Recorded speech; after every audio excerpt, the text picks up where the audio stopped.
თბილისის წიგნის ფესტივალის დასკვნითი დღეს 3 დღის განმავლობაში გამომცემლები წიგნების მომხმარებლებს მკითხველებს სხვადასხვა პროგრამას თავაზობდნენ. ფესტივალზე 60-ზე მეტი გამომცემლობა და წიგნის მაღაზია იყო წარმოდგენილი. ამ ფესტივალის მიზანი კი არის ჩვენს ქვეყანაში, რაც შეიძლება მეტი ადამიანი წიგნით დაინტერესდეს და მოხდეს მისი პოპულარიზაცია. მარიკა ბოლქვაძე შემოგვიერთდება ახლა ფორმულას პირდაპირ ეთერში. მარიკა, თუ შეგიძლია გითხრა განსაკუთრებით რომელ ავტორებსა და წიგნებზე იყო მოთხოვნილება? თბილისის წიგნის დღეების მესამე დასკვნითი დღეა. დღეს მკითხველს შეუძლია, რომ ექსპო ჯორჯიაში მოვიდეს და გაეცნოს სასურველი ავტორების, სასურველი გამომცემლობის წიგნებს, აგრეთვე ეძლევა შესაძლებლობა, რომ გაესაუბრონ საყვარელ ავტორებს. წელს განსაკუთრებული ტენდენცია იკვეთება იმასთან დაკავშირებით, რომ გამომდინარე წლევანდელი პოლიტიკური ვითარებიდან განსაკუთრებულად გაყიდვადია ავტორების თქმით ის წიგნები, რომლებიც ეხება დიქტატურას, ავტოკრატიას, თავისუფლებისთვის ბრძოლას. ახლა თქვენ პირდაპირ ეთერში შეგეძლებათ მოისმინოთ ავტორების გამომცემლების კომენტარი წიგნის დღეებთან დაკავშირებით.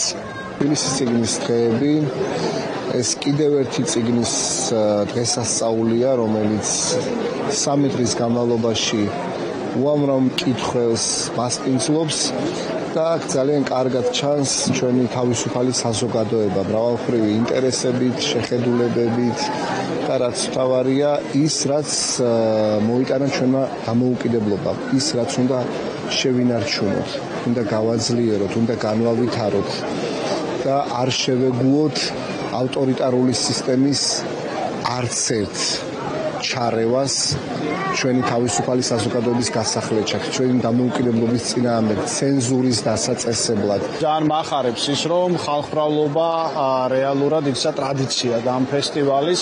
მახარებს ის, რომ თანამედროვე ეპოქაში ცოცხალი შეხვედრის საშუალება არის ეს ფესტივალი და ძალიან გამორჩეული ამ თვალსაზრისით და მახარებს წიგნის ბიზნესის წარმატება, რომელიც მართლაც გამოსახულად მნიშვნელოვანია ქვეყნისთვის, ისევე როგორც ამ ბიზნესის გამომცემლების და მკითხველის განცდა იმისა, რომ ისინი თავისუფლები უნდა იყვნენ. წლევანდელი ღონისძიება აგრეთვე მნიშვნელოვანია იმითაც, რომ გამომცემლობებმა გადაწყვიტეს სოლიდარობა გამოუცხადონ მედიას. პროექტ სინათლე არ უნდა ჩაქრეს ფარგლებში.